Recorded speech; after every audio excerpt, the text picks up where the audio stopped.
All right, I think we're there. All right, so welcome to FE review session on surveying. Hopefully everybody brought their calculator, so I don't have to do all the work.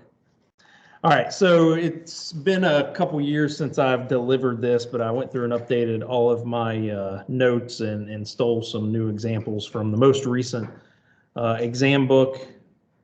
Kind of my approach to teaching this is part of the reason you have the FE manual. So the portion of the manual that you have that I printed out is just the sections that are pertinent to both surveying. And since I'm going to talk about transportation tomorrow and start talking potentially about it, depending on how quickly the surveying goes today, that way you can kind of match up what's in the book, because that's half the battle. Even though now it's on a computer and you've got a PDF and you can keyword search, it's still beneficial to know what the equations look like whenever you go to pull them out.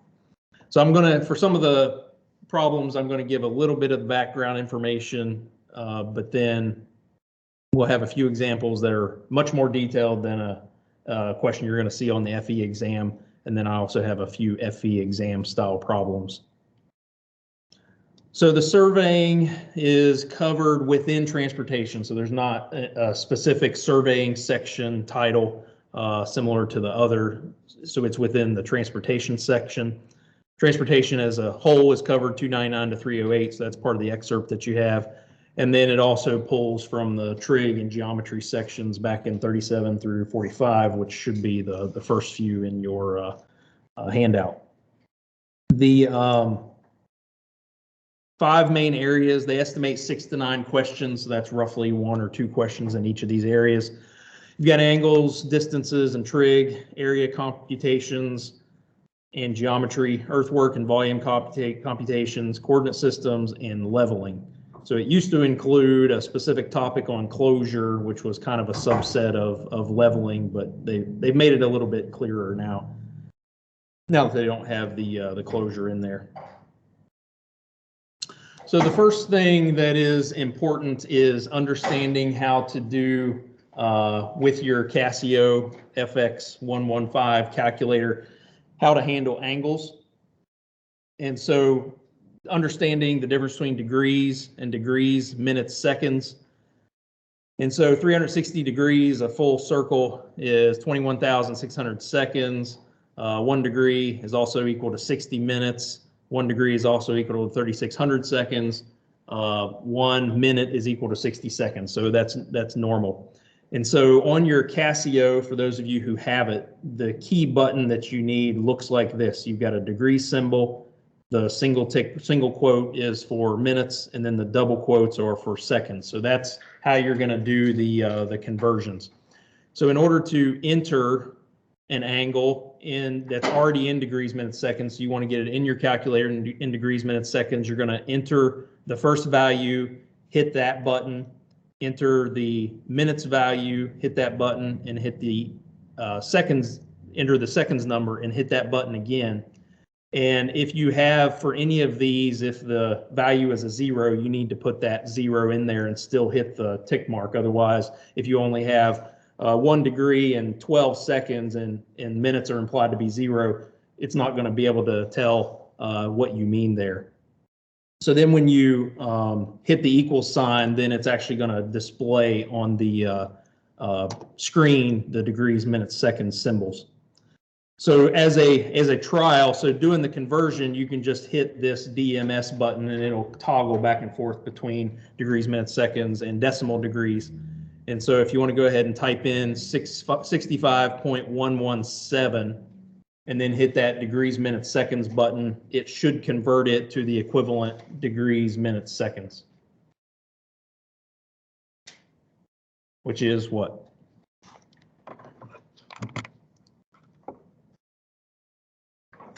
I'm guessing that the first one is 65. 7 minutes.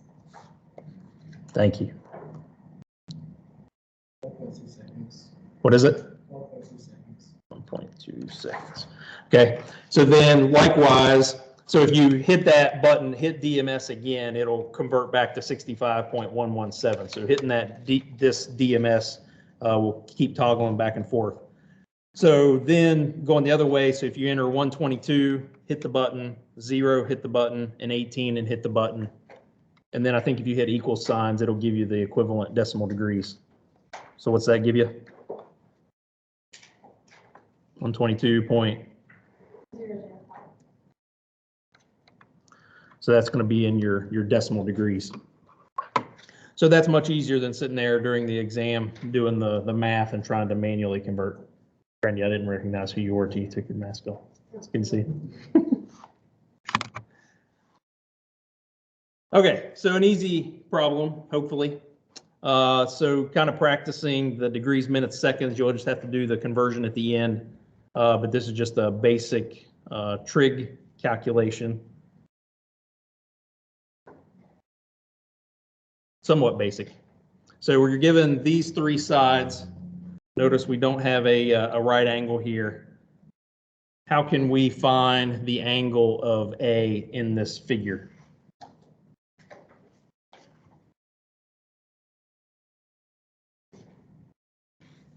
I don't have my equations memorized.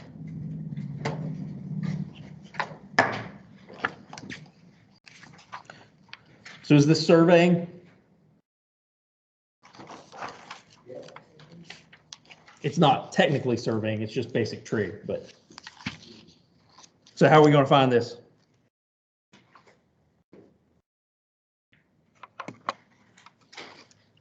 Don't give me the final answer, just give me the method first. So we can use the law of cosines.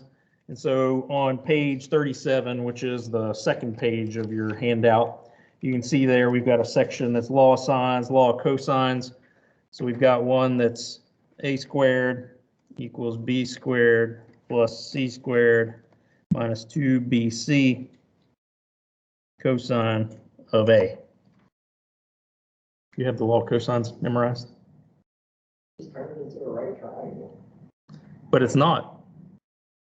You split the bottom. Oh, yeah, that's true. That's true. That's cheating though. That's cheating though. So you're saying true. Yeah, so I guess you could do that as well. That would be much easier than the law of cosines. Yeah, because you just have. Yeah. So what answer do you get then?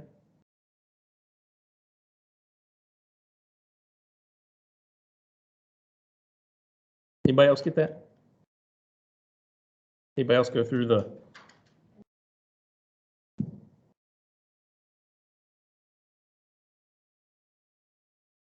I didn't actually go through and verify this one, but this is one I took out of the FE book. And maybe I transcribed a number incorrectly.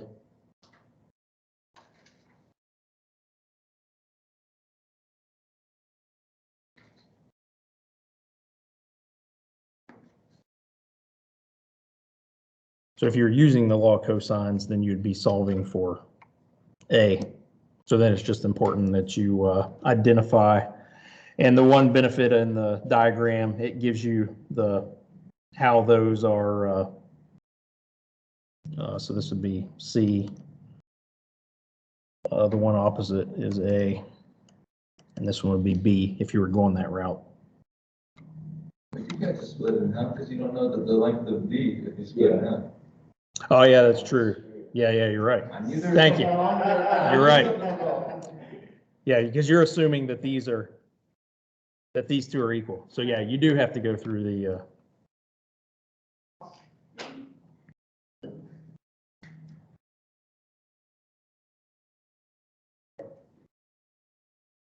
So this would be 390.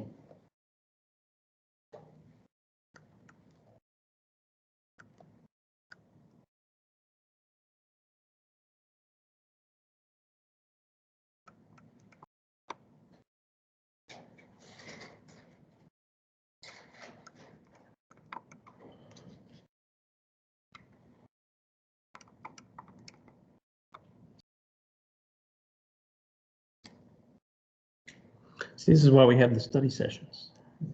So you can practice thinking critically.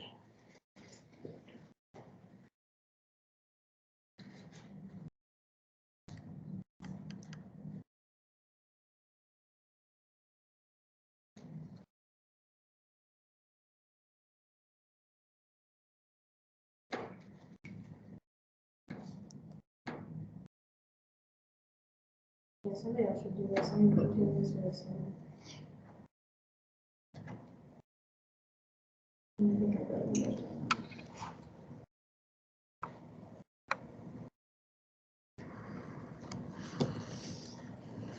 The FE, the manual, indicates that the answer is A. But the main thing is seeing how to set it up, solve for it. Did you get that, Harrison? You're looking confused. I got 30, 20, but Okay, that was so, the closest. so it's most nearly, yeah. Right. So the actual answer, you said 30, And 20, again, I and some change. My handwriting was down. Well, that's close to the right answer, so again. It was integers. I wrote down wrong. Okay, so now that we got the easy trig problem out of the way. So the other important thing from surveying or another important thing related to angles is the azimuths and bearings and the relationships between each. So azimuths are always from 0 to 360, essentially 0 and 360 being the same thing. They're always measured clockwise, and they're always referenced from north for the purposes of surveying. Whereas bearings, you've got a north or a south designation. So the angle's either going to be measured from the north in the east direction or in the west direction, or from the south in the east direction or the west direction.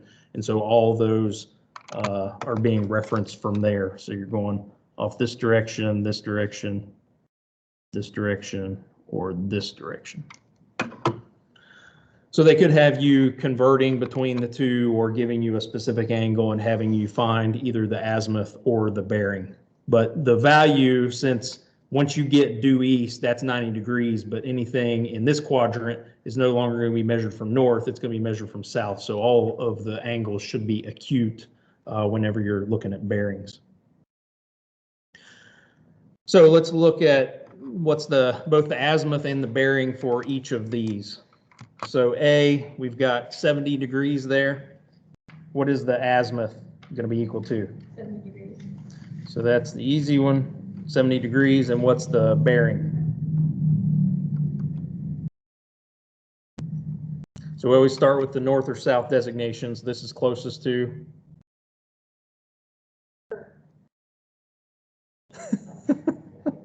I did write down an answer, but just.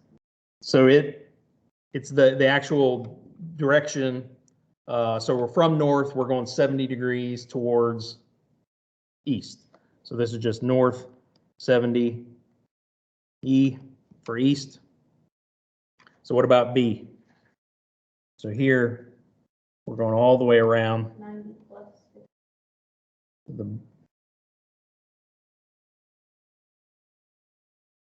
So the azimuth is going to be 90 plus 55 is 145. What's the bearing?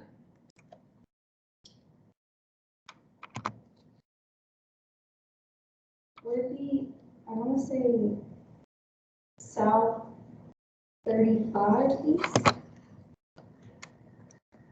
Yep. So we're measuring from the south, so that blue arrow that I have there, that angle is going to be 35, and it's in the east direction. Good with that one? All right, what's C going to be? Azimuth.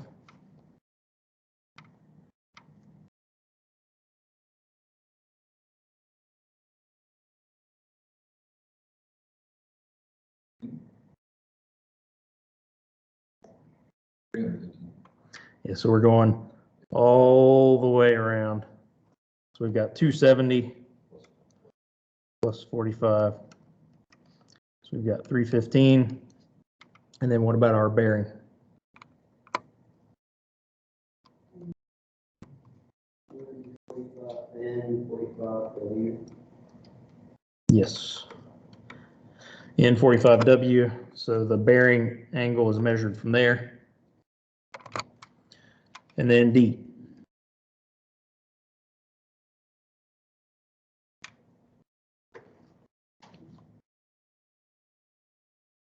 Azimuth. 260. So 180 plus 80 is 260, and then the bearing.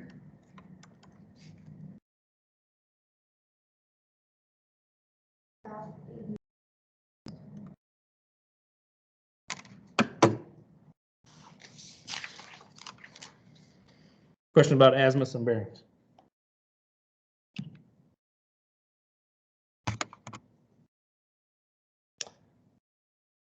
All right.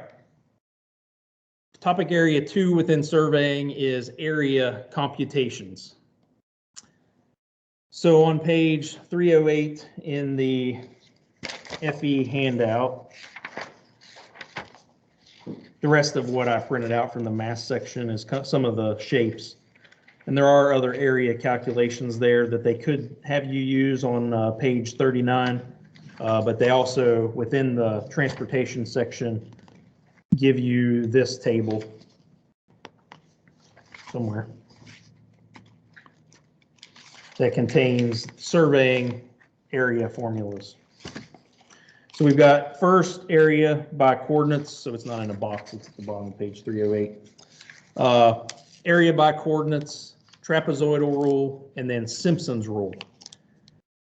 So it's entirely possible that they might ask you to utilize these, but in my opinion, they're a little bit lengthy for an FE exam problem. When you might use, generally they're going to tell you which one to use, but from a surveying standpoint, area by coordinates, use that if the coordinates of the leg ends are known. The trapezoid rule, use if one side of the area has an irregular shape and can be divided into a series of cells of equal width and irregular side, and the irregular side that's fairly straight. And then Simpson's 1/3 rule, use if the irregular side is curved or parabolic and there's an odd number of measurements or an even number of intervals. I've never used Simpson's rule. I don't even go over it whenever I'm teaching geomatics, but we do go over area by coordinates and kind of indirectly use the trapezoidal rule. But here's kind of a made-up example that's not FE style, but you've got a boundary. The dark black line is a boundary, and this outer edge is a boundary, and then we have a traverse line that is a straight line that has equal intervals, and we have these other dimensions here, and you just want to estimate the total area. And so again, just showing you how to use, this is a little bit more complex than it needs to be, but if you were doing the coordinates method, you could start out down here and just treat each of these as a separate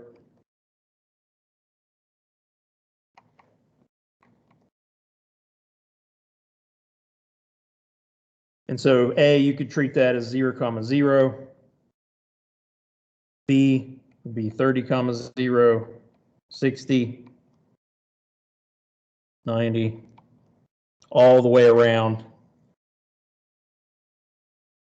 And then within the trapezoidal, or sorry, the area by coordinates method, you're just using, in this case, we've got 1, 2, 3, 4, 5, 6, 12 points. So you would be going, looking back at that area by coordinates, you've got the X value of A and then the Y value of B minus the Y value of N. So you're basically writing out a big long equation to determine your area by coordinates.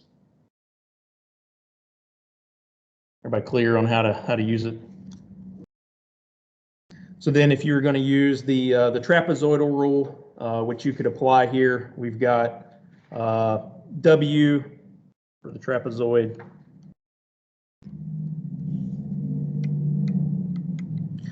So our interval, our common interval W would be equal to 30. And then we have 6 heights, 6 values of H. We would have 30 times, so H1 would be 34 plus our final one of 23 divided by 2, and then plus 21 plus 23 plus 29 plus 31. So we don't use the final value because it goes to H sub N minus 1. And I don't know what this gives you.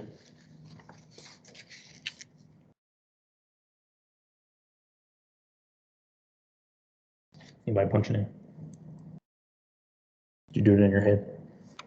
You're sitting there staring with the calculator in your hand.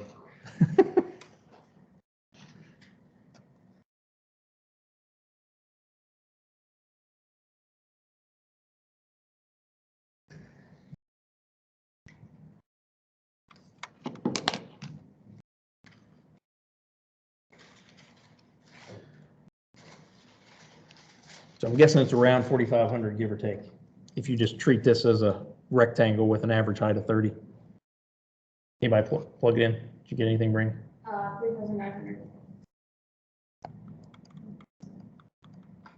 We'll call it 3,900, which is close enough to 4,500 that it makes sense. So again, just seeing in general how the equations work. You're probably going to be given on a problem, if they really wanted you to use these, they would tell you which one to use, not choose your own adventure.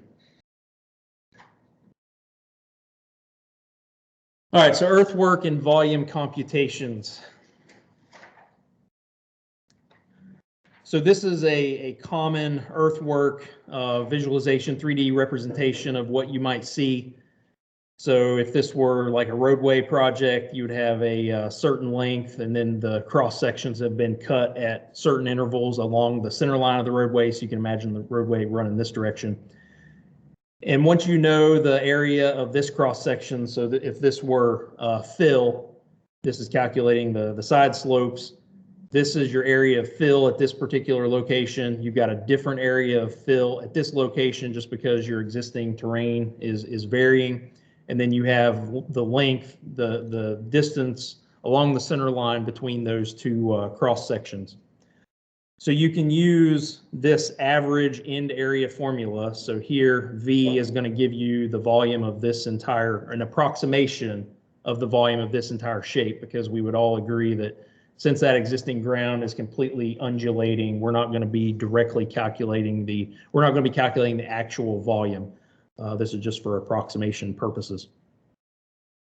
So if you have the something that looks a little bit more like this, that's kind of hard to visualize, and this is kind of a poor visualization, but this is where you would use this prismoidal formula.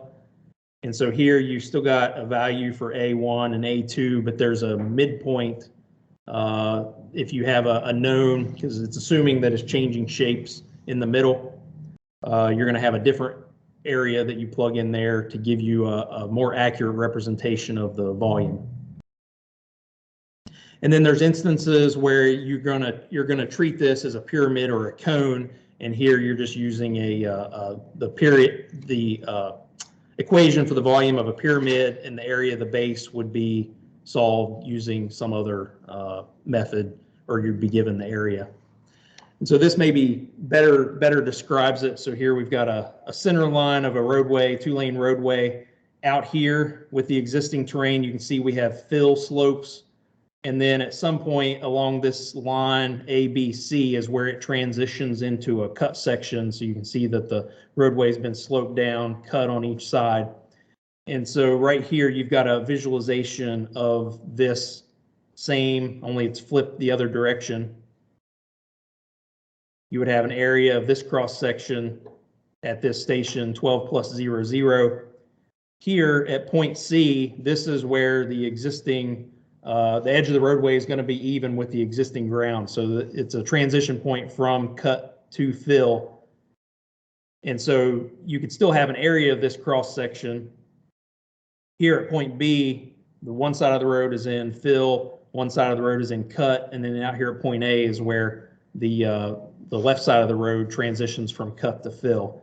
And then on out here, you've got a fully fill section of a cross section. And so if we look at this, if you kind of ignore the center line and those stations, if we're looking at the amount of fill from maybe station A all the way to station C, imagine that that fill is all coming down to a point at A. And so this is where the cone or the pyramid calculation comes into play, with point C for fill purposes being the point, because everything's converging on that one point. And then the base of that pyramid would be equal to this cross section down here at point A. So does everybody grasp what's happening with the cone and when you might use the cone or the pyramid? I keep calling it a cone, but it's a pyramid because it's not circular. I've got ice cream on my mind. What's that? It is. Yeah, I at least get to see it. You guys got to look at me and the screen. All right, so this is a little bit more involved calculation than what you would see on the FE exam. But here we've got stations. Hopefully everybody remembers what a station is. So 20 plus 0, 0 is simply 2,000 feet. So one station, 1 plus 0, 0, 0 is equal to 100 feet. So going from this station to this station is how many feet? 10.5. And then we're jumping up another 11 feet to there. So don't get confused by the plus sign. You can essentially remove it for calculation purposes. So we have a column here that represents the cut area. So at each of these stations, they're essentially giving us what's the A value, what's the area corresponding to this flat section, cross section. And so notice that similar to the previous slide, we don't have any cut, we don't have any cut, and then the cut starts, and then the cut carries through the rest of this section of project, which is only 40 feet. We're only going from 20 to 20 plus 40. And then we have a fill area that starts out and then the fill disappears. So we can use these calculations, the previous equations, to calculate the volume. So we're trying to go from our areas over to our volumes. And so for the cut volume, from 20 to 20 plus 1050, we don't have anything, right? Nothing's happening from here to here. And I'm going to put the volumes in the rows in between the stations. So the areas correspond to the stations themselves.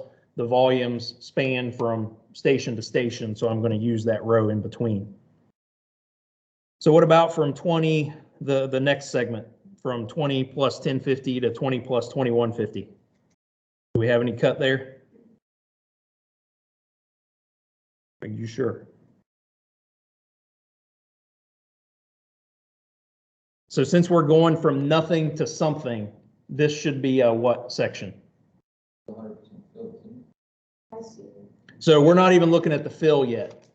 We're just looking at the cut. So this is this scenario back here where you've got maybe something happen on one side and not on the other side. So what's this calculation going to be? Since we're going from no cut at one station to having cut at the next station, then this is going to be what?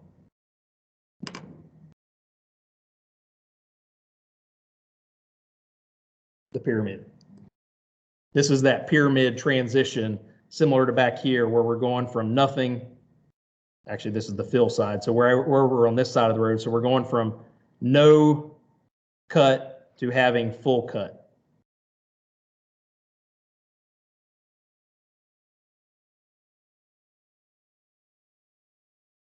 So that's going to make our calculation. I forgot what it was. So we've got a height times the area of the base divided by 3. So what is our height going to be in this instance?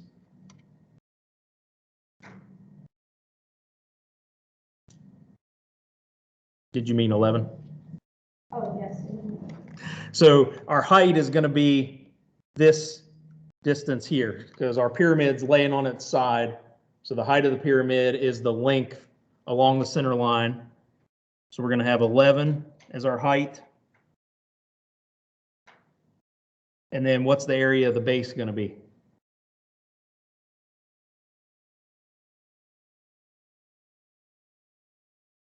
Well, so we don't know the shape. We don't know the actual shape, nor do we care what the shape is. It's probably not going to be a circle since it's a roadway. roadway project. You could probably argue otherwise if it was a pipeline maybe.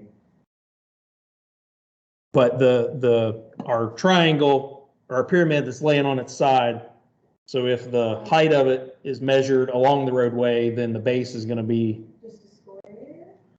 but it's the cross section. So it's this area here. So we always, for these calculations, we always assume that it's going to be a pyramid shape because this is the only equation that we're given. And so then our base area is the 14.32. And then we're dividing that by 3. That's all right. That's why we're doing it. So what's this give us?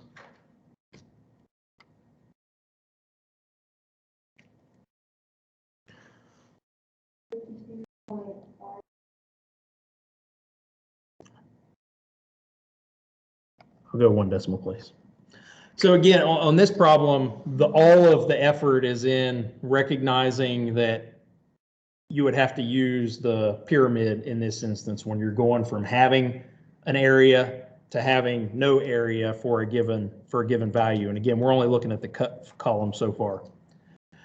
So what about the next section?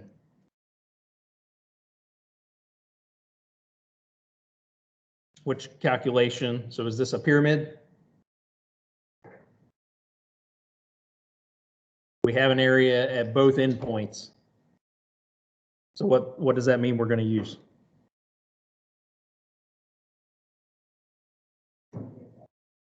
What's that? So this is where we're going to use the basic calculation, which is the average in method. So it's this one here. So we've got a length times, we're essentially averaging, so the A1 plus A2 divided by 2 is taking the average of those two areas at each end. So A1's at one end, A2's at the other end.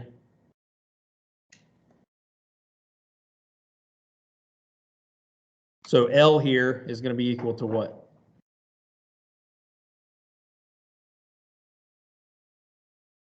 What's our length between them?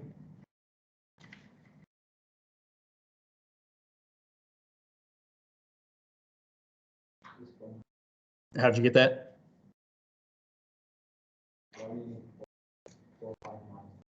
Yeah, so we're just going from here to here. So we're just subtracting, finding what's that distance along the center line. What'd you say it was? 6.95? So that's going to be L. And then what's A1 and A2?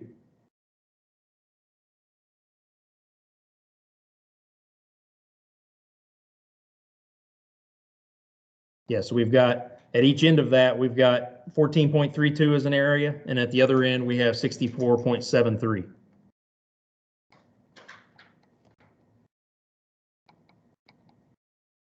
And then we're dividing that by 2 to average. So we're essentially treating it as a rectangle because we've got a length times a width, only, well, maybe that's a little more confusing because we're dealing in 3 dimensions. Anybody get an answer? 274. Okay. And then for the last section, from 20 plus 28.45 to 20 plus 40, what calculation are we going to use here?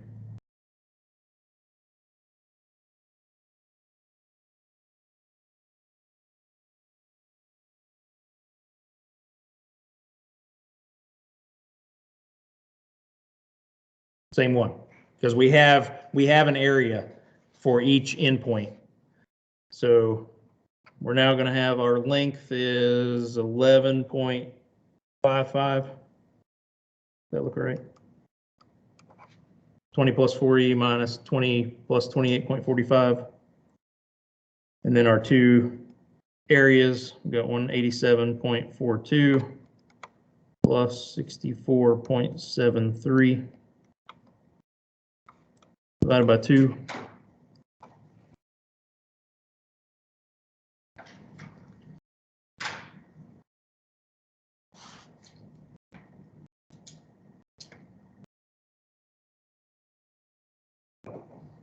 What's that give you? 1,456.5. So if we were asked to calculate the total volume of cut and fill, to get our total volume of cut, we would just sum those three numbers, 1456 plus 274 plus 52. And that would give us our total cut volume.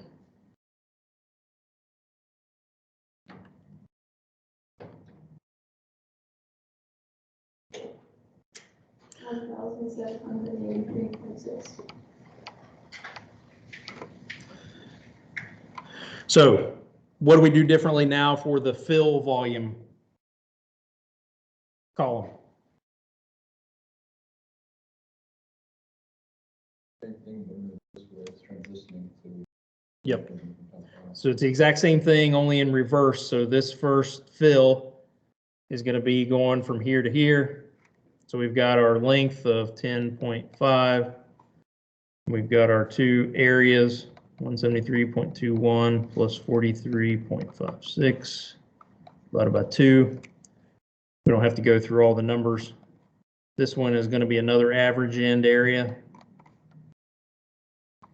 And then this one is going to be our pyramid, because this is where we're transitioning from having fill to having nothing. And then we could sum this column, and that would give us our total volume of fill.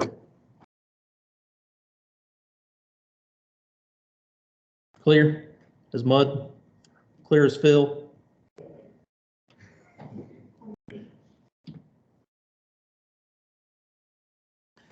All right, so here's an FE style problem.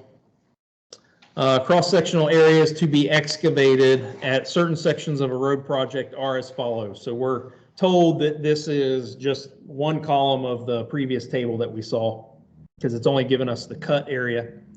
So it says, using the prismoidal method, the volume of earth to be excavated between stations 4 plus 35 and 5 plus 65 are most nearly what? So what is the prismoidal formula?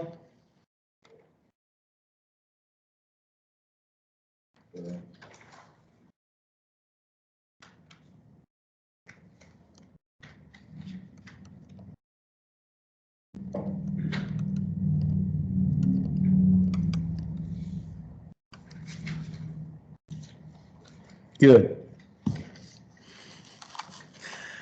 So what do we need for the prismoidal formula? What's L going to be equal to?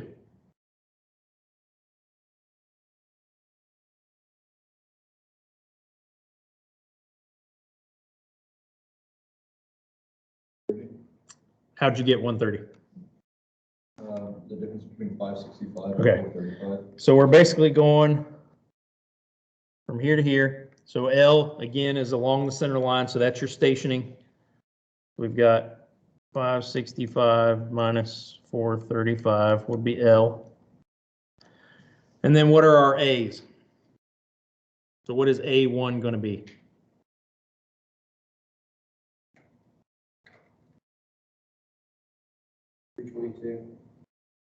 So you're going to use this as A1. What's A2 going to be?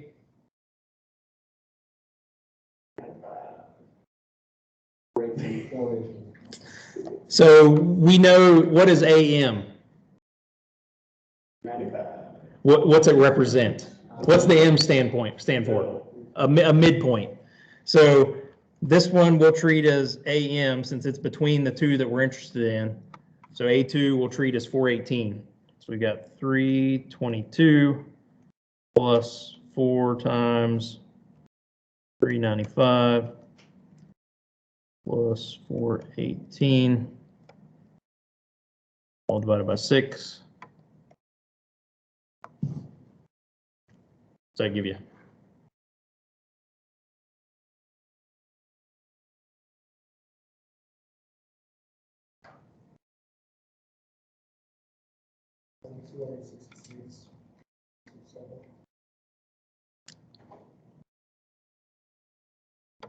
What did you say it was, 50,000?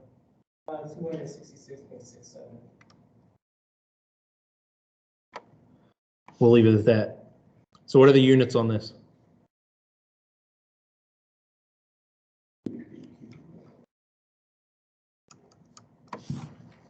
So now what do we have to do? One, you can freak out because that is nowhere near any of the answers that are there. And then you realize, oh, wait, I need to convert from cubic feet to cubic yards. We're going to divide that by what? 27. Yeah. What's that give you? 1,861. So that looks closest to C. Wait, is that actually the answer? Why I thought closer to D? Maybe I punched it in. Harrison, did you guess or did you plug it in? Plugged it in. 5266 divided by 27?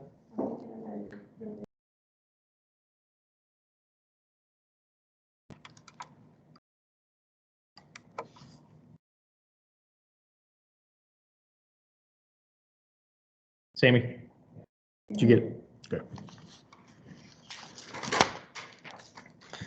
All right, questions on earthwork and volume computations.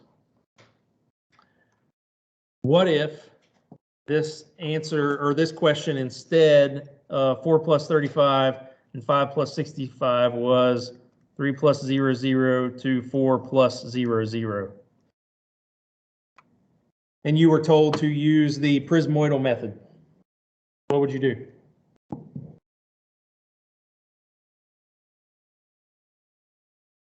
Take the average area between the two. Yeah, so the best thing to do is to take these two values and just calculate an average and use that as your AM value. Because it just needs an area that's somewhere in between at a midpoint. And so what you're doing is kind of assuming that it's going to be a uniform change between those two, which might not be the case, but in absence of any other surveying data to substantiate that, again, all of these are approximations anyway. We're not directly calculating the actual values because we don't know what's happening between these stations in reality. We're just approximating what those volumes might be.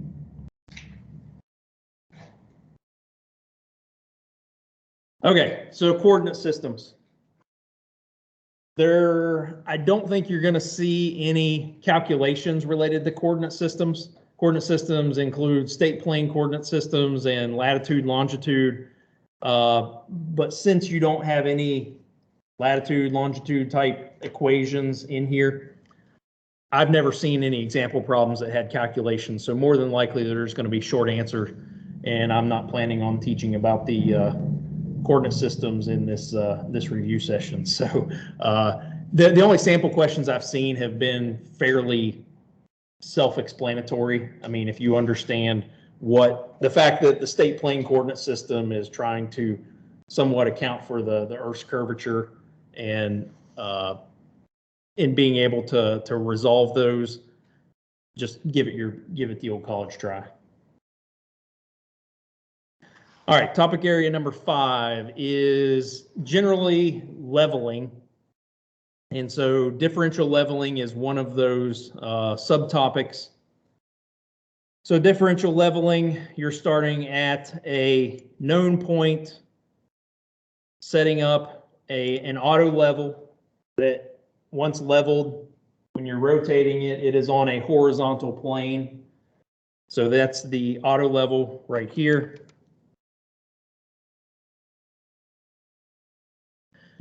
And then this device here is the level rod that's basically a huge ruler, life-size ruler that has graduation marks on it. So the person, and I have some outstanding drawing skills, let me tell you. Nope, I drew him way too tall. He's going to have to bend over to be able to look through the auto level. There. So looking through the auto level over here and is able to read a height. So down here you've got 0. Up here, this reading is going to be 8.24 feet. So you're looking through the little scope, you read 8.24 feet. And then if you're trying to solve for the elevation at this point X, you're going to rotate the auto level around, This little guy is going to disappear, or lady, disappear and grow or stand on tippy toes compared to the scale on the other side. Look this direction. You move this level rod over here. Again, you've got 0 down here, and then you're going to read 1.2 feet at that point. So the key is that auto level you're rotating. It's a constant point of reference. So the calculations here, the HI, that's your height of instrument. So the instrument is the auto level.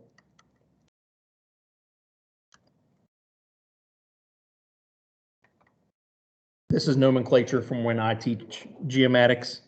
Benchmark, that would be your known elevation. So in this case, our elevation of our benchmark is 820. So in order to figure out what is the height of our instrument, we're taking the 820 plus BS is backsight reading. So backsight means you're looking backwards towards your benchmark. So if we take using this equation, so if we take our elevation of our benchmark plus that backsight reading, which is 8.24, that's going to give us the height of the instrument. So basically, what's the height of the crosshairs inside of that auto level? So that's going to give us 828.24 feet.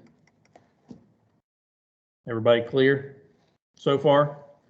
So then once we move the level rod over to point X, we can calculate the elevation of point X.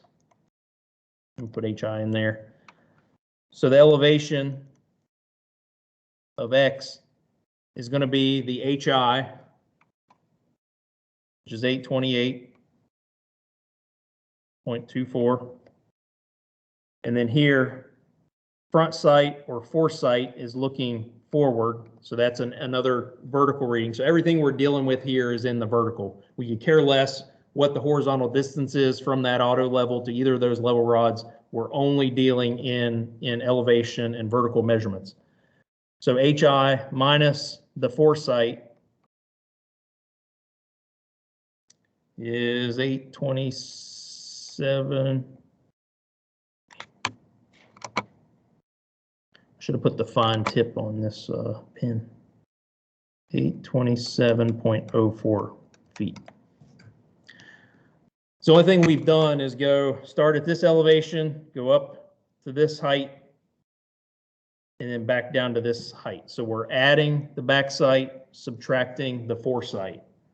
So we go from a known point up to the HI, across, and back down that foresight reading to get to the next point on the ground.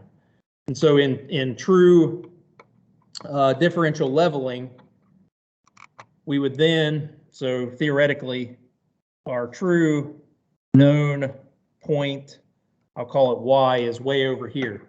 And so your next step would be to set up your auto level here and repeat the procedure.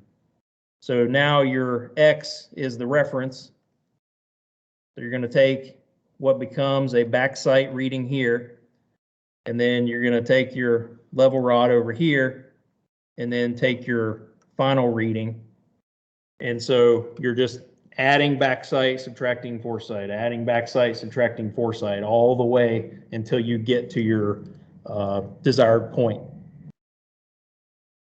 So the other term that they use is a level loop. So in order to be able to calculate if you had any error, you're then going to go back to your known benchmark. So this elevation 820 is the only known point. And so then, make them green, you would set up new total station, look back, forward, set up a new, sorry, I said total station, auto level, look back and forward all the way until you are able to recalculate that final elevation. So going out, running a loop, if you were to look at this through the air, let's say you've got your rock,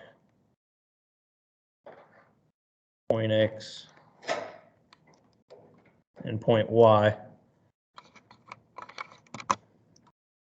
So if we had auto level here, auto level here, but then on the way back, you might have your auto level set up here. You don't have to set back up on the same point, but if you connect the dots, and I see now that I didn't completely do that correctly, but you get the idea. So you end up running a loop, and it's not always a full loop. It can cross over itself. If you recall what some of those drawings might have been, those of you who took geomatics and did this in geomatics and having to look and see what it looks like from an aerial going from some point out here to some point over on Busker. And if anybody really wants surveying, we can go get the equipment out after we're done here and relive those wonderful dreams or experiences. So closure is, and they don't call out closure, but just to provide some closure on this subject, you can determine the amount of error that you have in your survey by looking at your initial benchmark, or your initial benchmark, which is the known, this 820. And then if we were to add backsite, subtract foresight, add backsite, subtract foresight, all the way back until we're able to calculate the final elevation of this rock once we return, the difference in those elevations would be the error term. And so then there's a procedure to go through and distribute those errors, but this is not, I should have deleted this, but this does not seem to be covered on the FE exam anymore. Come on.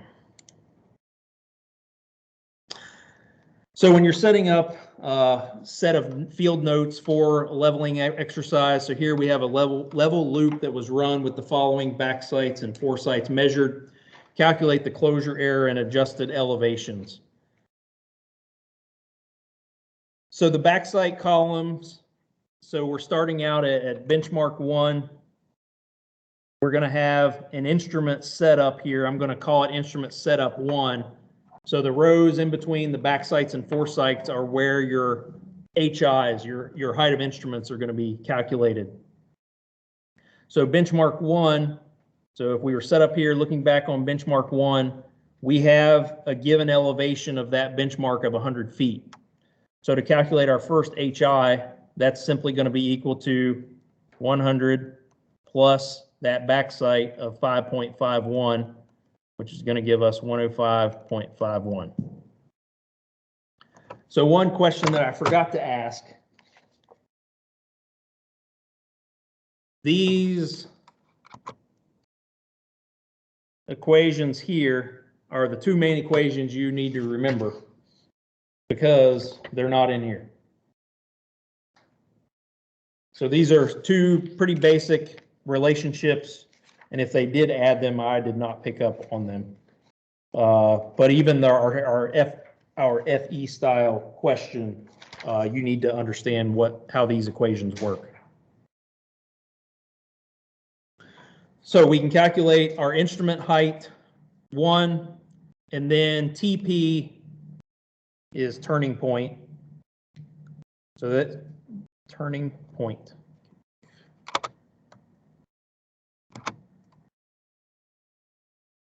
So this is an example of X in the previous example. So it's a place where you're sticking your level rod and then kind of using it to pivot and move your auto level. So the elevation at turning point 1, so this is the point on the ground. So we're going to be taking our HI of 105.51.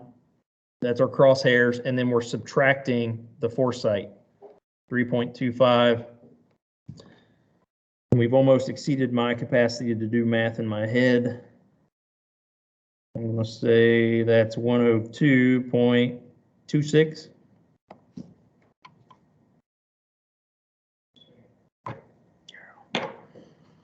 And then we just keep following that process. So now we know the point on that ground, on the ground there, we move our instrument. So our instrument is now at setup 2. So we're looking back on the same turning point. So point X in the previous slide. So we're looking back on X. So that's going to be a backsite.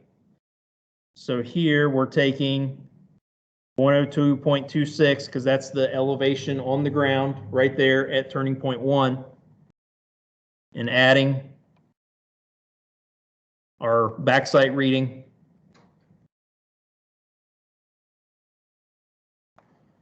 Which is 108.79. And so now the person with the level rod is going to run ahead, put the level rod on benchmark number 2. So now we're going to subtract.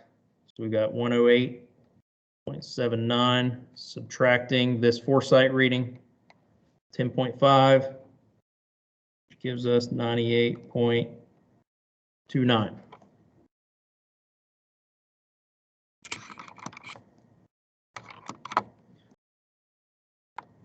So carrying that through, 98.29 plus 4.32,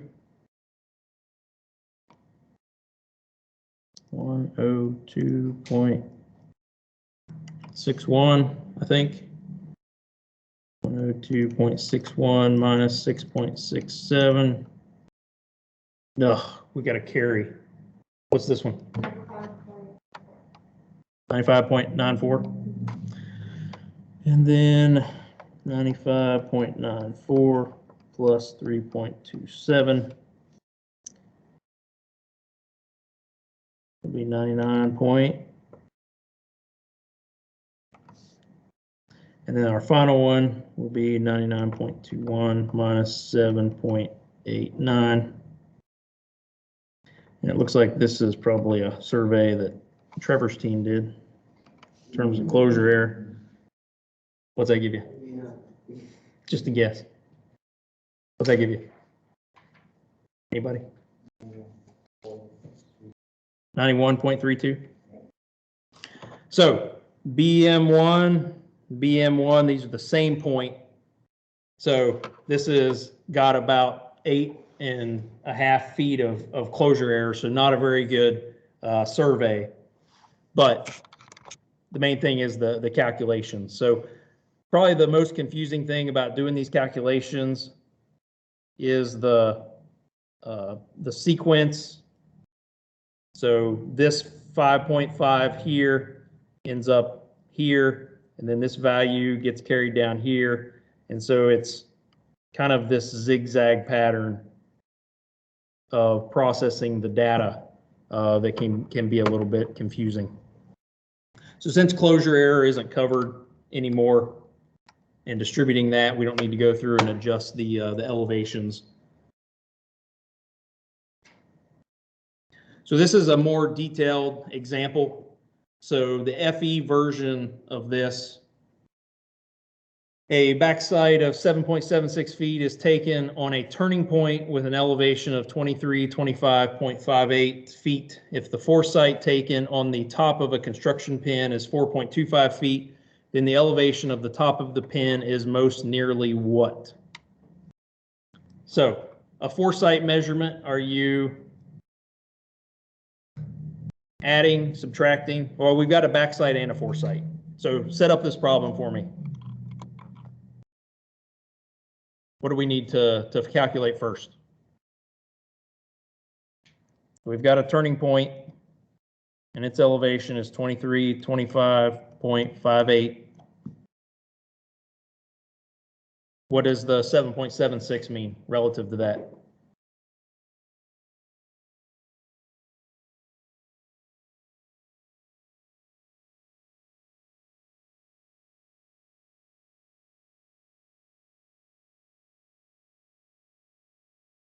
What's the 7.76? How does it enter into the problem?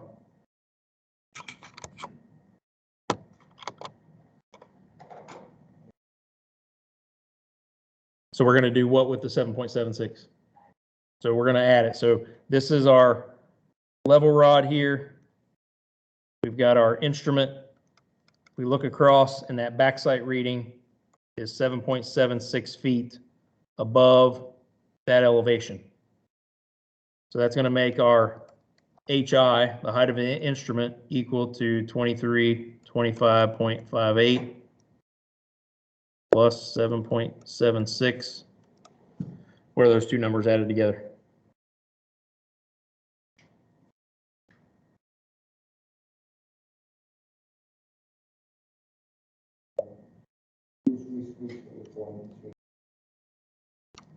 0.34? Okay, so now what do we do with the 4.25? So over here, we've got some sort of pin. Set our level rod up here, take a foresight reading. That is 4.25. So we're just going to subtract 4.25 from that. And what's that give you?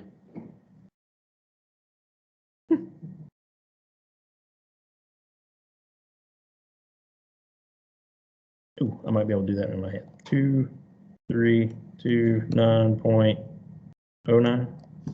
Oh, and C. When in doubt, guess C. Don't really do that. It doesn't always work. All right, questions on this one?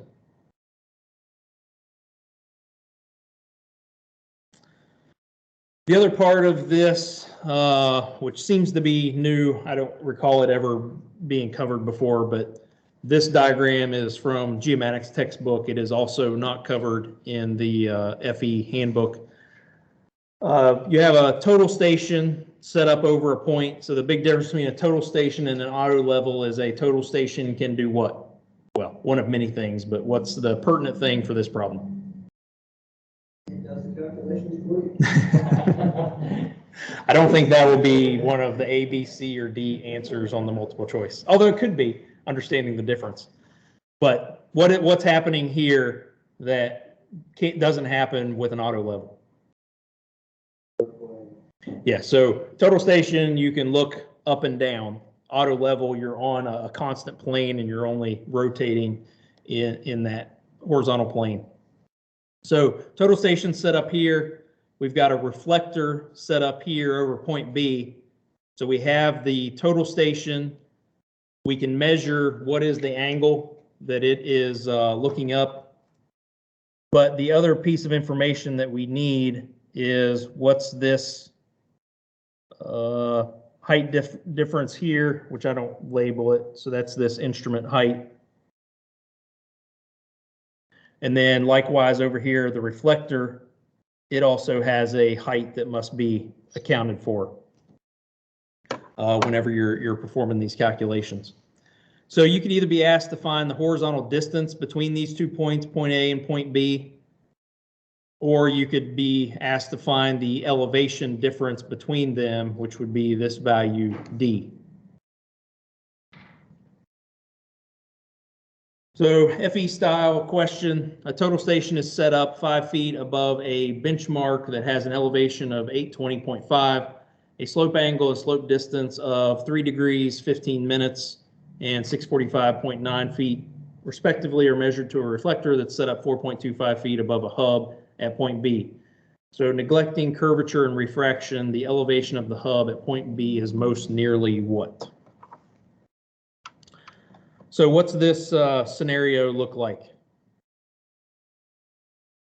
We've got benchmark with our total station. I don't know what the total station diagram looks like. I'm only used to drawing the auto level one, which is a line. So I'll make it some weird odd shaped device. So we know that this has an elevation of 820.5. What else do we know here?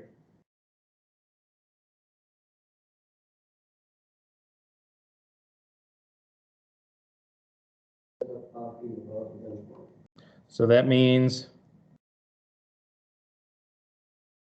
this is 5 up to some center point. What about the slope angle? What does negative imply?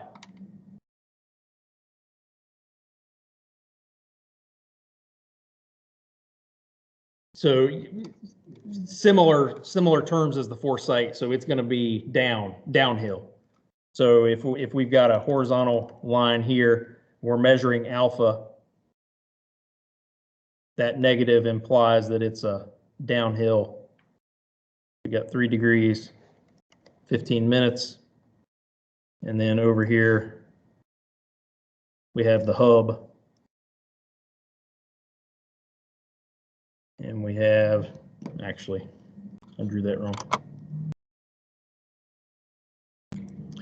This point that we're shooting to is the reflector itself. And then below it is the hub. And then we know that this distance is 4.25.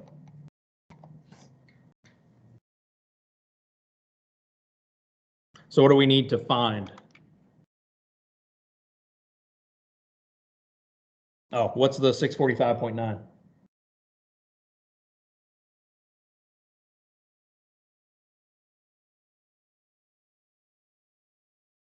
Which one? Which length? I'll show two.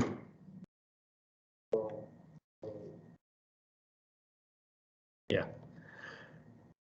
So it's the slope distance, so it's the distance measured along the hypotenuse, so 645.9. So what are we solving for? The height of the hub, so the vertical, yeah. I knew that's what you were thinking.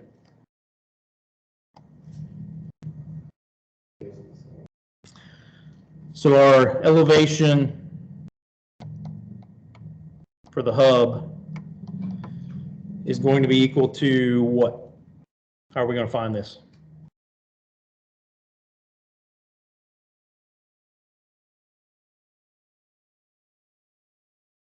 So our starting point we know is 820.5. That's going to get us up to our instrument height. And then once we find D, what are we going to do with D? Add or subtract it? Oh, sorry. I forgot something. I forgot our 5. So we got 820.5, which is our starting elevation, plus the 5, which is the instrument height. Then what are we going to do with D?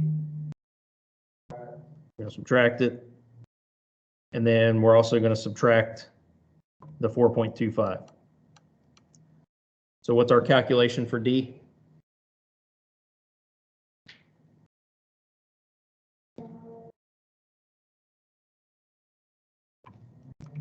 Is it, just like trigonometry? Yep. 645.9. The opposite, so it'd be sine of that angle.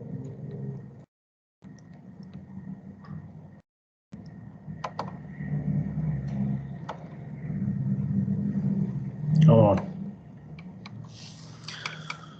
So now you can practice doing degrees, minutes, seconds, and then taking the sine of that angle.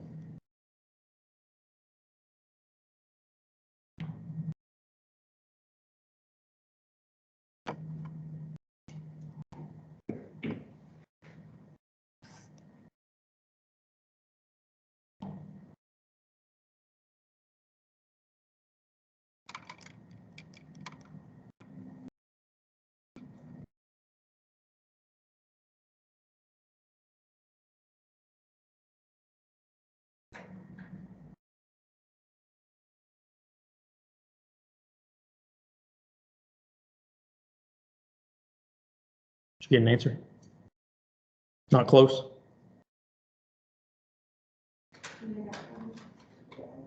784.6. Yeah, that's close to one of them. Sammy, did you get something? So it looks like it's closest to B. I don't remember what the answer from the book was. So questions on this one?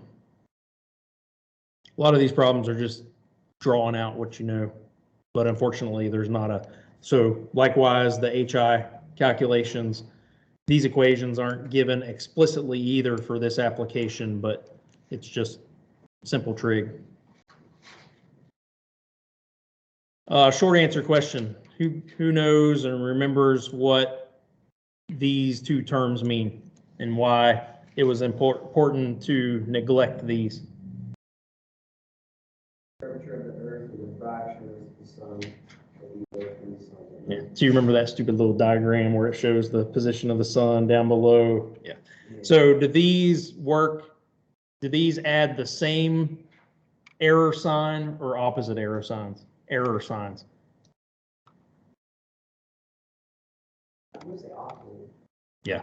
So they do have an opposite effect, and there are calculations for accounting for those based on certain lengths, but they don't have those in the exam, and they're certainly not equations, correction factors that you need to memorize. All right, questions on surveying?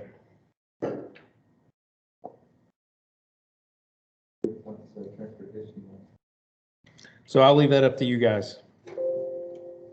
So it's 5:20. I do have the first part of transportation that we can start going through, the stuff that's related to surveying class, calculation of curve lengths. So we can start going through those, or we can try to blow through all 2 hours of it tomorrow. That's a decision first to make.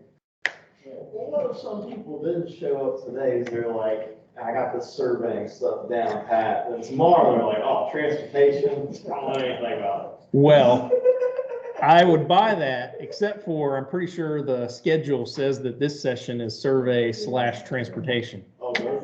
It does. Yeah, Well, see, there you go. Maybe someone misread. I don't mind if you go, Maybe someone I also misread. have an event to go to at 6 o'clock tomorrow. And I go to.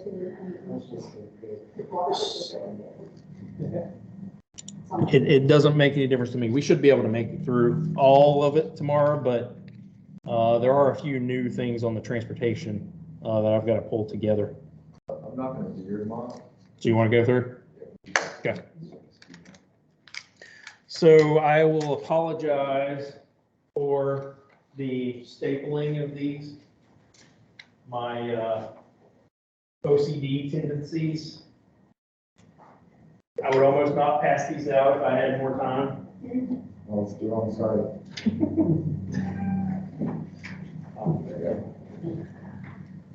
Like I got this weird error when the PowerPoint went to print them. It's more the fact that it's holes, you can't remove this and fix it. That's okay. You could hole punch to where you got holes on.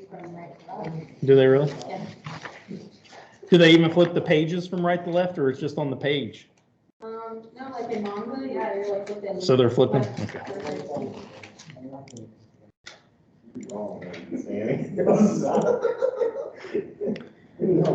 thought it'd be weird to get used to, but it's not.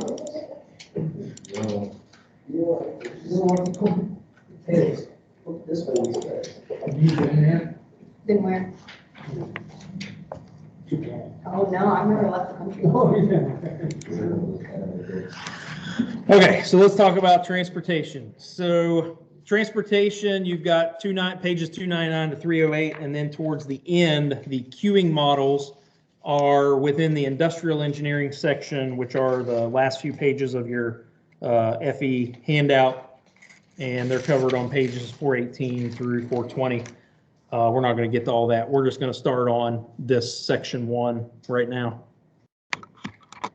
You can see all the topics. So we've got pavement system design, traffic capacity and flow theory, traffic control devices, and transportation planning, in addition to the geometric design. So we're not going to talk about intersections tonight. We're just going to start talking about the streets and highways part that's related to surveying. All right, so within streets and highways, you have stopping sight distance. So stopping sight distance, abbreviated SSD, for at least for the purposes of this lecture, because I don't think they use the full, SSD in the FE. Yeah, they just use S for sight distance because there's multiple forms of sight distance that are used. So you can apply stopping sight distance on just straight road segments. We're also going to apply it to vertical curve and horizontal curve design to determine the minimum length of curve. Then you can take the components of stopping sight distance and do your vertical curve calculations, so your stations, your elevations. Same thing with horizontal curve design. So both of these overlap with surveying.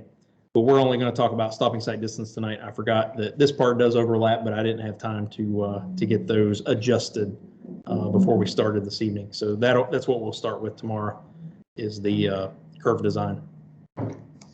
So stopping sight distance is the distance that a car travels while a person is making the decision to stop. So that is their reaction time. And then once they start applying the brakes, it's the distance they travel during braking. And so that's going to be affected by grade. If you're going uphill, it's going to take less distance. If you're going downhill, it's going to take a longer distance. And pavement friction. This can be applied on straight and flat road, a straight road with a grade, or on horizontal and vertical curves. So page 299 of the handout contains this equation, which they do have SSD. So stopping sight distance, SSD. We'll talk about this ISD, which is intersection sight distance, tomorrow. But just focusing on this first equation, you have these first two. This first term, 1.47 VT. So V is down here, the design speed in units, miles per hour. T is the driver reaction time in seconds. So this 1.47, all it's doing is converting your speed from miles per hour to feet per second so that you can multiply that speed times the reaction time to get the distance that the driver travels while they're reacting to the need to stop. Then the second part of this is the braking distance, and I have seen at least example problems that only ask for the braking distance component. So that's the reason I'm going to the links to explain that this stopping sight distance contains both the reaction distance and the braking distance. So if they only want the braking distance, you're going to use this second term. So here you've got V still in miles per hour. There is a conversion factor to feet per second built into this conversion factor. I said factory, conversion factory. A here is your assumed deceleration rate divided by 32.2, and then plus or minus G, which is the percent grade divided by 100. So if it's an uphill grade, it's going to be a positive sign. If it's a downhill grade, it's going to be the negative. Anybody recall for standard stopping sight distance what we assume? So this is stopping sight distance on an open roadway where the driver does not necessarily have the expectation that they need to stop. So you're looking for a collision up ahead or a deer that jumps into the road or something like that. What is our assumed driver reaction time in most instances? 4, 10, 3, 14. Reaction time? So you're driving, a deer jumps out. I'm hoping that it doesn't take you 10 seconds to be like, let's think about this. I'm driving 60 miles an hour. Should I stop? The mind wanders. So They're boys. 1.2, 3, Is it 2? 2.4. 2.5, I'm one. 2.5. So no, you weren't. Not since there was a decimal. He was close, but I'm sure he would have gone from 2.4 to like 12.4. Okay. So 2.5 seconds, and this is defined by AASHTO. So it's in the green book, it's defined that this is 2.5 seconds. And of course you have a broad spectrum of drivers. So some are much faster, some are much slower, but that's kind of an assumed safe assumption. So this deceleration rate, again, AASHTO recommends 11.2 feet per second. So that does not assume that you're coming to a screeching halt. 11.2 feet per second is kind of braking aggressively. So there are some assumptions that are built in there. So if we're designing for somebody to kind of hard brake and come to a comfortable stop, then clearly you're going to have enough sight distance for the situation where you slam on the brakes, and especially if you have a vehicle that has anti-lock brakes, you're going to be able to come to a stop much more quickly. So I go through all that to simply say that the stopping sight distance that you get out of this is fairly conservative. And in reality, you're able to stop in a much quicker distance for most instances. So stopping sight distance related to vertical curves. So you've got this wagon-looking vehicle driving over this curve with a snowman that fell over in the middle of the road that you're going to to try to avoid. PowerPoint is kind of limited on what you can do, right? I mean, I could have made it a whole lot better, but just the return on the investment of time was not there. So you're the driver in the vehicle trying to see over this vertical curve for an object in the roadway that you're trying to hit your brakes for. And so the steeper that curve is, the more limited your sight distance is going to be. So the only way that you can really increase that sight distance is to make the curve itself more gentle or stretch it out. And so the equations for calculating the corresponding curve length assumes that the driver's eye height is 3.5 feet and the object in the road is a 2-foot height. So this is a crest vertical curve, a sag vertical curve. The nighttime is your controlling condition because in the daytime, you should be able to see as far as necessary through that curve unless there is an obstruction, a bridge, overpass that is limiting your sight. And you do have the equations for that scenario, but I'm not going to talk about it in too great a detail. But at nighttime, you're only able to see how far ahead your headlights are casting. So your straight line of sight would be this dotted line, but if your headlights are only projecting up, so it's another scenario. The steeper it is, the more limited your sight distance is going to be. So in order to increase the sight distance, you've got to flatten that curve out some more, which is going to cost more from a roadway construction process. So we're always trying to find what is the absolute minimum curve length because that's what's going to be the least expensive to construct. There are assumptions for the height of the headlight and the beam angle of the headlight, but the equations that they give you already have those assumptions built in. The equations they give you for the crest curve, they actually give you this 3.5 and the 2 feet, which we'll see here on this slide. So this is on page 300 to 301. So vertical curve, sight distance related to curve length. So if we go to the crest vertical curve, you can see here H1, which is the driver's eye height, 3.5, H2, the object in the road of 2 feet.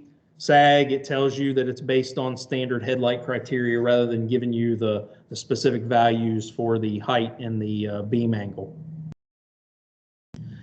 These up here are the primary equations that you would use. SAG vertical curve, there's an equation here if you're designing it based on riding comfort.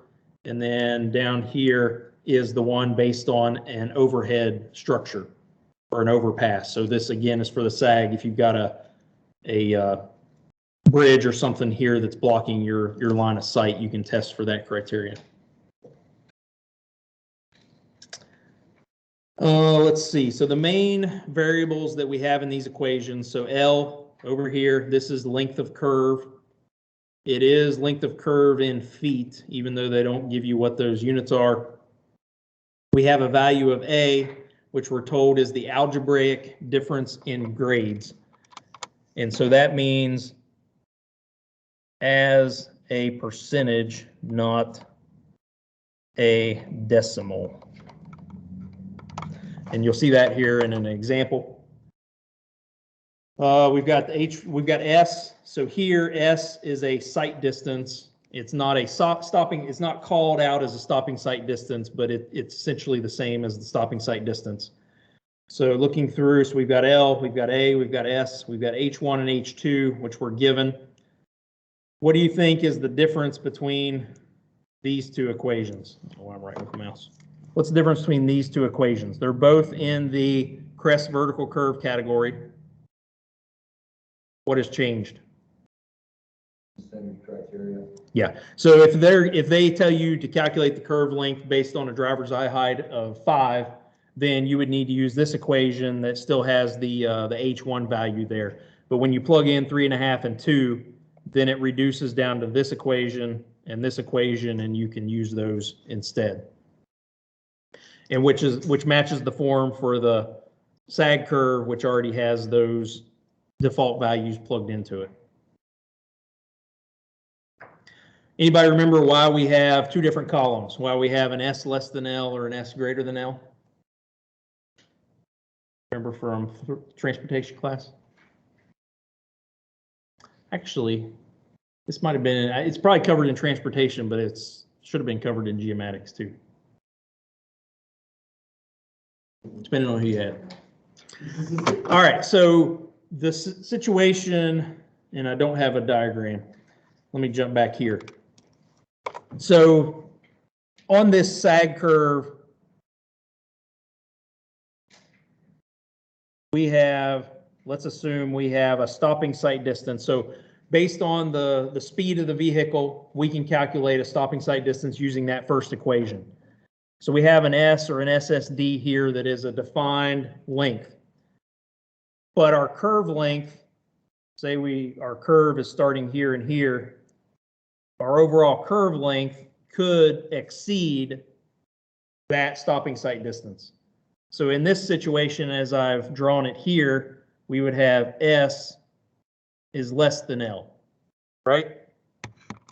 But if we had, and this picture is not going to support it, but it's entirely possible that we could have an L from here.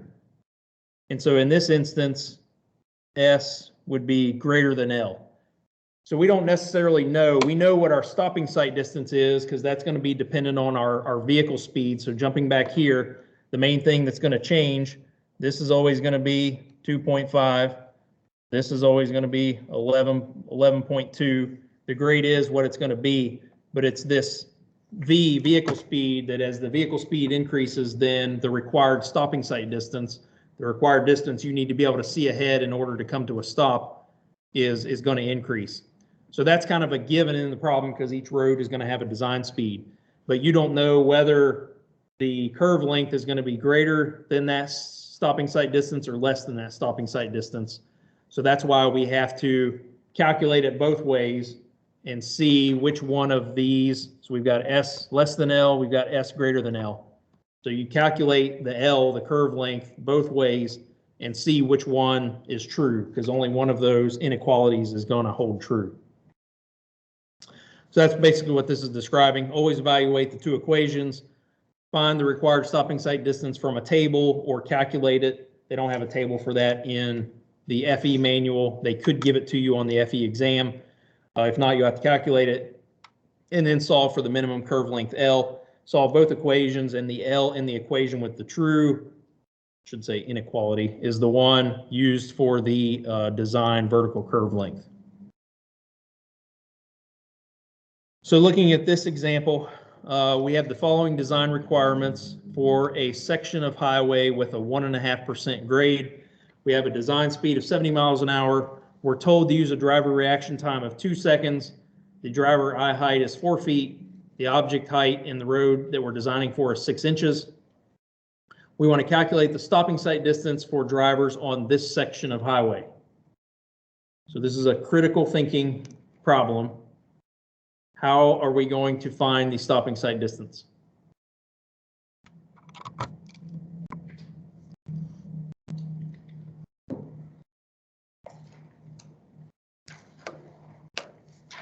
You're down to 20 minutes.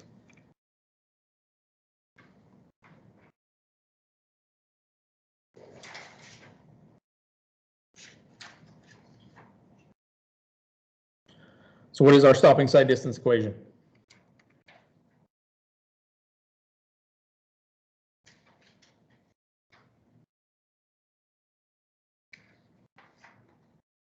Bueller. We only have one that's the true stopping sight distance. So we've got 1.47. What's V?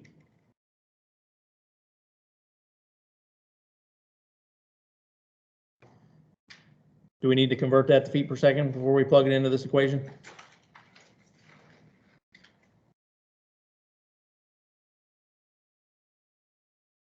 Yes or no? No, because that's what the 1.47 is doing. So we plug 70 straight in. What's T? Action time.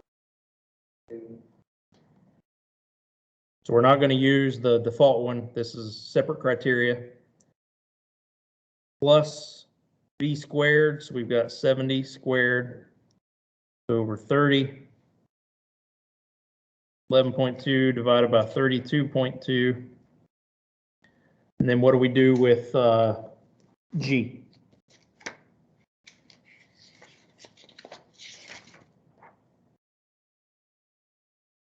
Good idea. Should we add it or subtract it?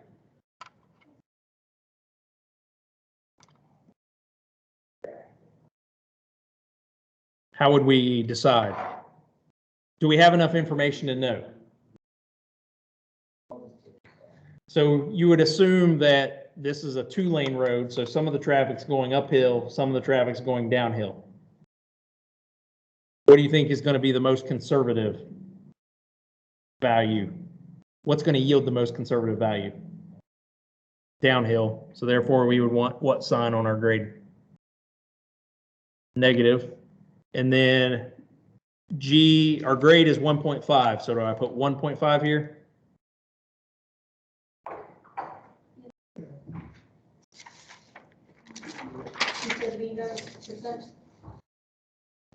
But that was for,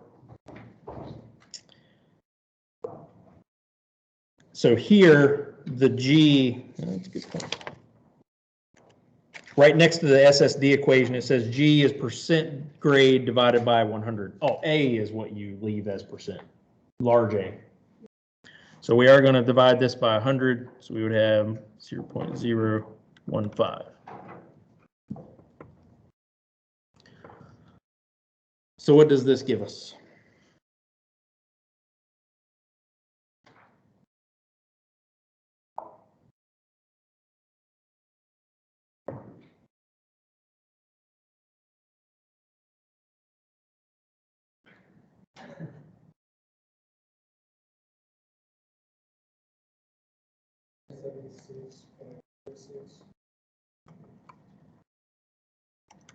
So 676 feet would be the stopping sight distance. What do we do with the driver eye height and object height?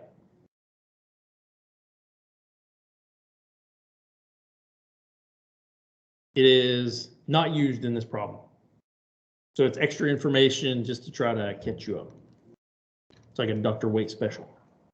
Doesn't he do that? Doesn't he give you extra information? It's to prepare you for the FE.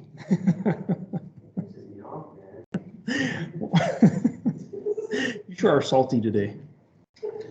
All right, 1B.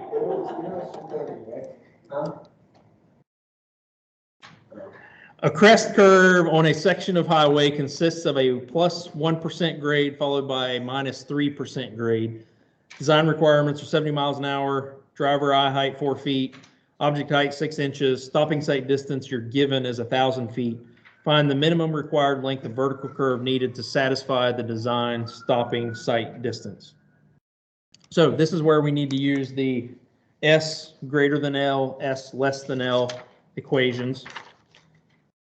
We are given different values of the driver eye height and the object height, so that means we need to use the upper equations. And just right here. So we've got first scenario, S is less than or equal to L. So L is equal to AS squared. So what is A going to be equal to? How do we find an algebraic difference?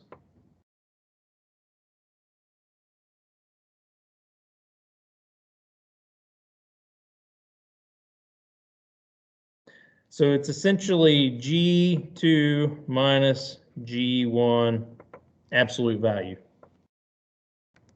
So we would have minus 3 minus 1. Absolute value of that is 4.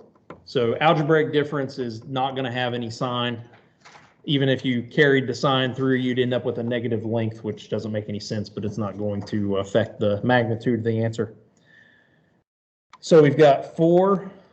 And stop the S, the stopping sight distance we're given in the problem as 1,000.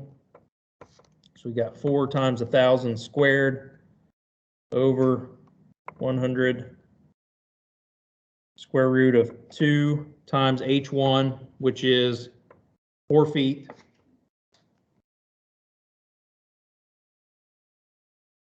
Plus Square root, oh, I forgot oh, no, not yet. What is H2? Yes, we don't want to leave that in inches. That needs to be in feet. And that's all squared.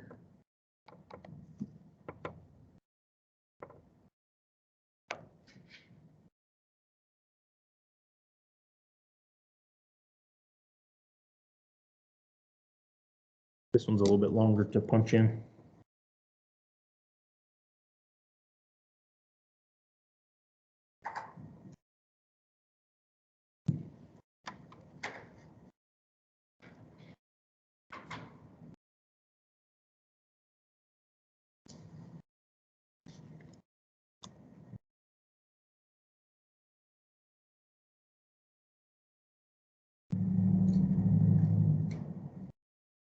Like anything?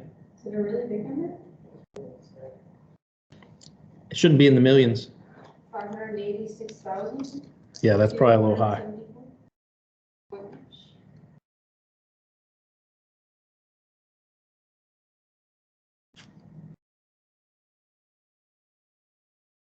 Let's see what the other one gives us.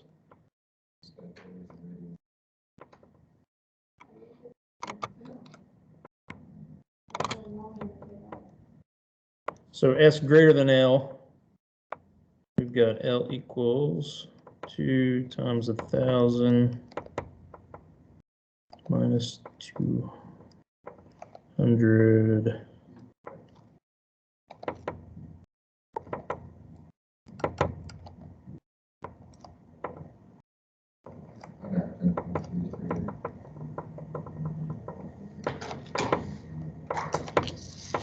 Did we get agreement on the number on the first one? Sammy, what'd you get? I got like 2,721.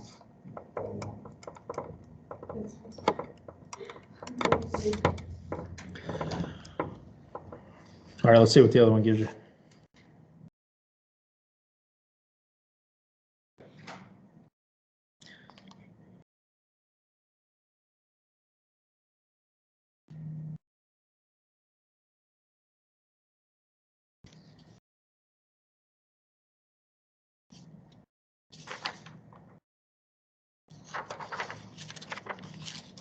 Yeah, I got that too. 2027. 1,630 sweet corn box. Okay, so we've got two different values and we need to see which one makes sense. So the first one assumes S is less than L. So is 1,000 less than the L that we calculated, 2729? Is 1,000 less than 2,729? Yes.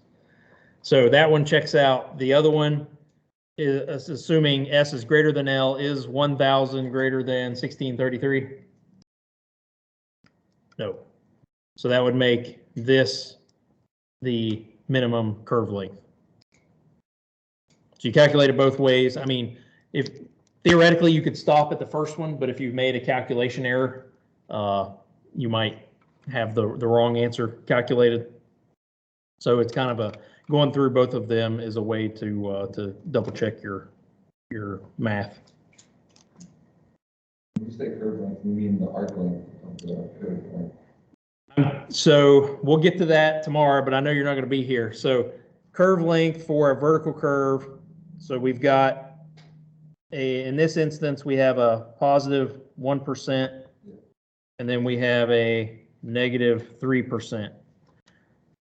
The curve itself is going to be a parabola fit to that. But out here, we've got a VPC where the curve starts. We have a VPT where the curve ends.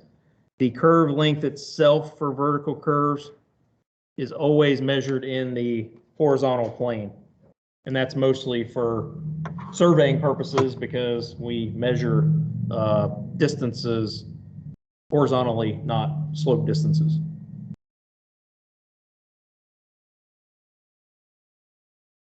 Horizontal curves, so stopping sight on horizontal curves, you're limited by a sight obstruction on the interior of the roadway.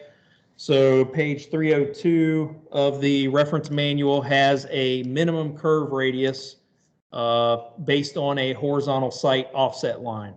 So you're the driver that's driving around this road. You're looking for an object along this blue dotted line through the curve. And so this horizontal sight offset is measured from the center line. Technically, it's the center line of the inside lane. But I don't think they're going to get that detailed on the FE exam. It's probably sufficient to assume that it's to the center line of the roadway. But basically, how far off the edge of the roadway or from the center line do like trees and shrubs and things like that need to be cut back so that you can see through the curve. So here we've got a radius of the curve R. We have stopping sight distance showing up again, and that allows you to calculate that HSO. So again, this is a minimum radius of curve because if it was a straight line, the radius is infinity and you can see as far as you need. It's just as that curve radius keeps getting smaller and smaller, that's going to make the curve even sharper, and it's going to make it basically the extreme would be a hairpin curve, right? That has a really small radius. When you're coming down that hairpin curve, you're almost looking straight over to the right. But as that curve gets flattened out, your line of sight becomes more straight. So we have a 2-lane rural road that has a 10-degree horizontal curve extending for 750 feet along its center line. The road's 20 feet wide with 2-foot wide shoulders. I just told you that the FE exam, they're not going to get too involved in the curve, and then I give you an example that is kind of involved in what that curve length reference is. The design speed for this road is 50 miles an hour. Find the required horizontal sight line offset for this curve so that the trees can be removed from the edge of the road. So we have a 2-lane, although in the curve, it's probably not going to be a passing zone, but I'm just putting it as a dashed line for reference purposes. So the curve itself is 10-degree horizontal curve. So we haven't got to this part of the calculations yet. We can find the radius of the curve by taking 5729.58 divided by D, which gives us a radius of 572.958 feet. We'll talk about that equation tomorrow. But if we were to draw this, we would have R equals 572 feet.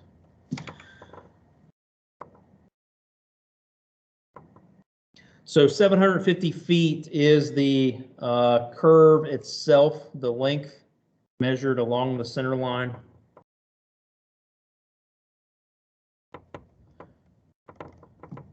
The road's 20 feet wide, so that means each lane is 10 feet wide.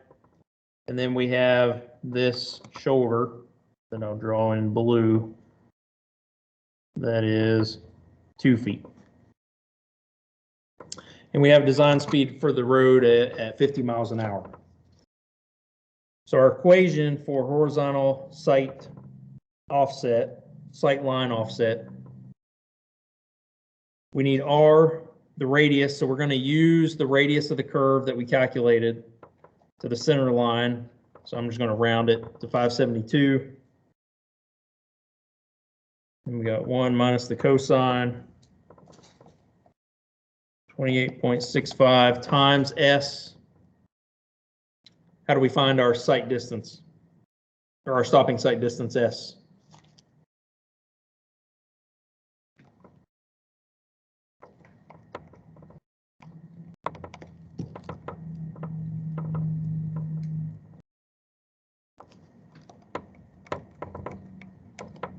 Equation 1.47, 50 is our design speed. Default value of reaction times 2.5.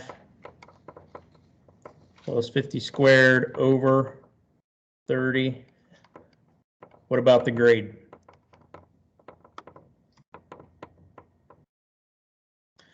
So we're not given any information uphill, downhill, so we'll assume that there is no grade.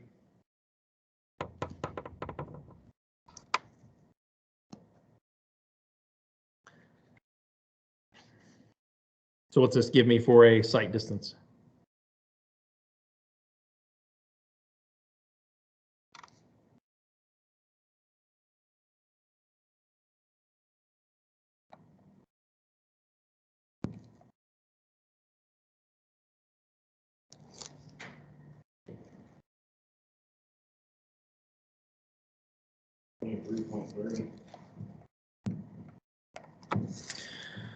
So we have all the information we need, which allows us to calculate the HSO.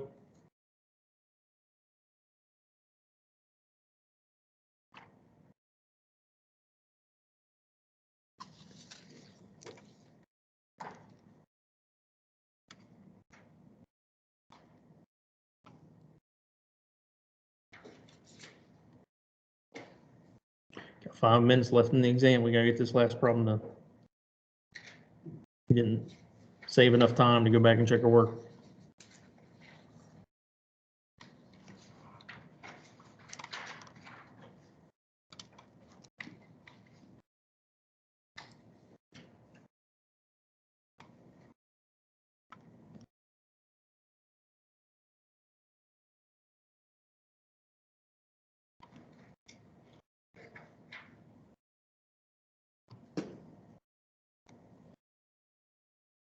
I got 38.66. What is it? 38.66. 38, and we'll call it 39. So 39 feet is the required horizontal sightline offset to the center line of the roadway, but we want to find how far back from the edge of the roadway do they need to be trimmed. So we've got 10-foot lane, 2-foot shoulder. So subtracting that would mean that the trees need to be back at least 27 feet from the edge of the road if you include the shoulder in the road. I don't want to argue semantics of whether the shoulder is part of the road or not, but we'll assume that it is. What's that? All right, questions on that? All right, so that's all. That was the last slide you had, right? In the handout? Yeah. Okay. So we will pick up from there and talk more about curvature. It's almost like I planned it perfectly for that to be 2 hours worth of material. It just worked out that way.